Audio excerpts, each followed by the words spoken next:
Households are reporting financial strain, even while employment and spending remain stable.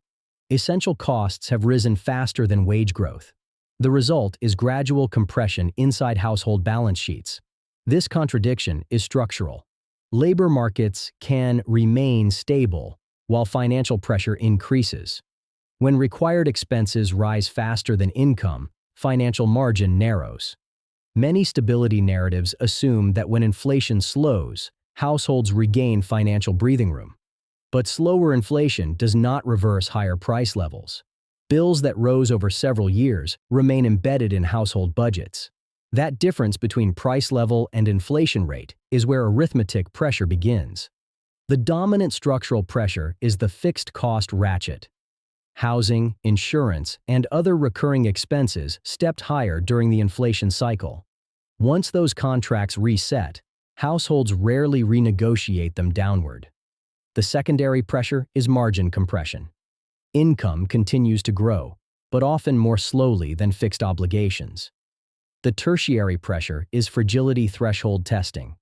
Stress appears gradually through credit usage, delinquency patterns, and institutional balance sheets. The transmission begins with the household ledger. Income arrives on a predictable schedule. Obligations leave on one as well. Rent or mortgage payments, utilities, insurance premiums, transportation costs, and minimum debt payments form the base structure of household spending. These categories are difficult to delay. When several rise together, the margin between income and required payments narrows. Insurance illustrates the ratchet effect clearly. The CPI index for motor vehicle insurance stood near 573 in late 2019. By early 2026, the index approached 892. That places the price level roughly 56% above the pre-pandemic baseline. Even if monthly increases slow, the higher level remains embedded in household budgets. Housing shows the same structure. In early 2026, the average 30-year fixed mortgage rate reported by Freddie Mac is near 6%. That rate defines the current borrowing environment. The median sales price of houses sold in the United States was about $405,300 in the fourth quarter of 2025. Financing 80% of that price at a 6% mortgage rate produces a principal and interest payment near $1,900 per month.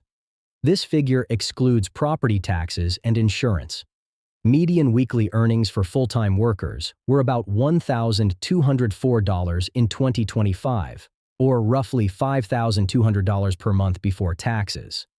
Under these assumptions, the mortgage payment alone would absorb about 1/3 of pre-tax monthly income.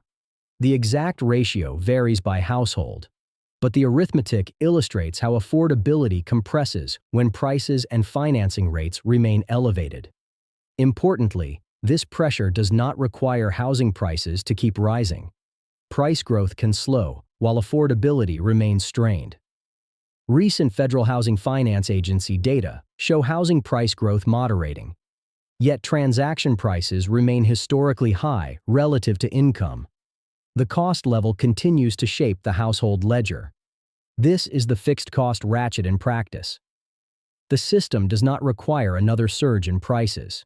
The existing cost level alone can prevent margin from rebuilding. When margin cannot rebuild, households rely more heavily on timing tools. Credit becomes the most common bridge. Revolving balances, payment prioritization, and temporary liquidity allow households to manage short-term cash flow gaps. This behavior develops gradually. From the outside, it can resemble stability. Margin compression also appears in wage dynamics. Average hourly earnings for production and non-supervisory workers were about $32.03 in early 2026, compared with roughly $30.89 1 year earlier. Wages are rising, but they rise on top of a cost structure that already stepped higher. Pressure emerges when cost increases outlast wage increases. Labor mobility introduces another difference. The Atlanta Federal Reserve Wage Growth Tracker shows job switchers continuing to receive faster wage gains than job stayers. Workers who can renegotiate income more frequently can offset rising costs more effectively. Households with limited mobility have fewer adjustment options. Income distribution amplifies the effect. Consumer expenditure data show that essential categories occupy a larger share of spending in lower and middle income groups.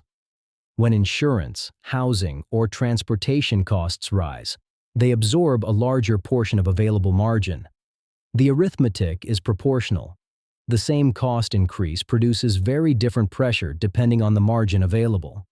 At the household layer, this pressure remains mathematical. Nothing needs to break for conditions to tighten. Households reduce discretionary spending, delay purchases, and rely more heavily on credit. From here, the transmission moves into the credit system. Consumer credit data show revolving balances continuing to expand.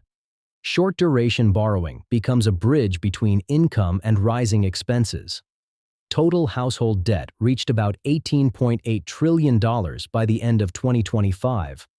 Roughly 4.8% of that debt sits in some stage of delinquency. Neither figure alone signals crisis.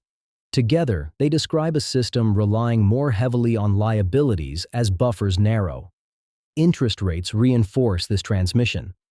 Revolving credit, auto loans, and other short-duration lending structures reprice quickly when policy rates rise. Households may not follow policy decisions closely, but they experience them through borrowing costs and minimum payments. The link between policy and household budgets is indirect but mechanical. Fragility threshold testing becomes visible in credit performance.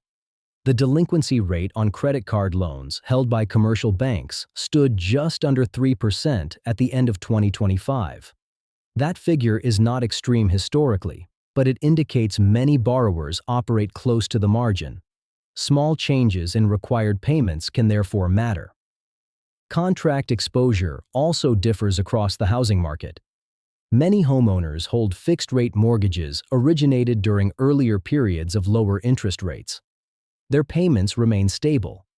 Renters, recent buyers, and households carrying revolving balances do not share that insulation. Aggregate data can therefore appear stable, while pressure concentrates in specific segments. From credit markets, the transmission moves into bank funding. Banks sit between household liquidity and financial markets. When household margins tighten, deposits become more rate-sensitive. Banks fund themselves primarily through deposits, but also through wholesale borrowings. Recent banking data show deposits near $18.6 trillion and borrowings slightly above $2.2 trillion. Borrowings, therefore, equal roughly 12% of deposits. The ratio is not extreme, but shifts in funding mix show how institutions adapt when funding costs remain elevated. Banks must manage the interaction between funding costs, asset yields, and credit performance. Regulatory filings show that past due and non-accrual loans have risen modestly in recent quarters. The industry past due ratio stands near 1.5%. At the same time, unrealized losses on securities portfolios remain present due to higher interest rates. Even when those losses decline, they influence liquidity decisions. This environment produces institutional ratio drift. Funding costs adjust quickly. Asset performance adjusts more slowly. Internal balance sheet ratios therefore shift even when the system remains profitable. Finally, the transmission reaches the policy layer.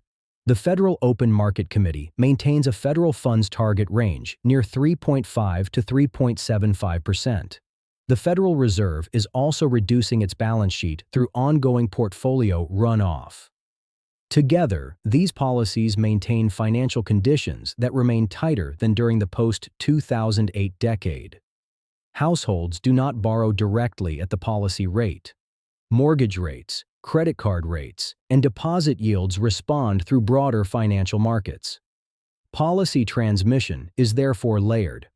Households experience it through credit pricing, mortgage affordability, deposit competition, and refinancing costs. Viewed across this transmission path, stability can erode without a dramatic catalyst.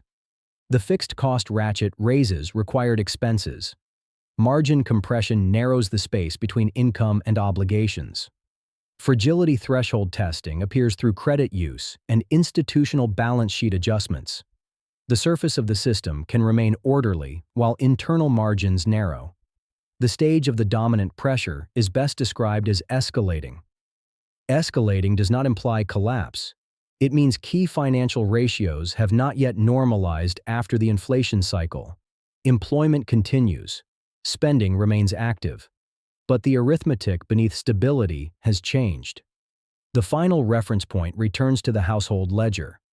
Stability is not simply the absence of crisis.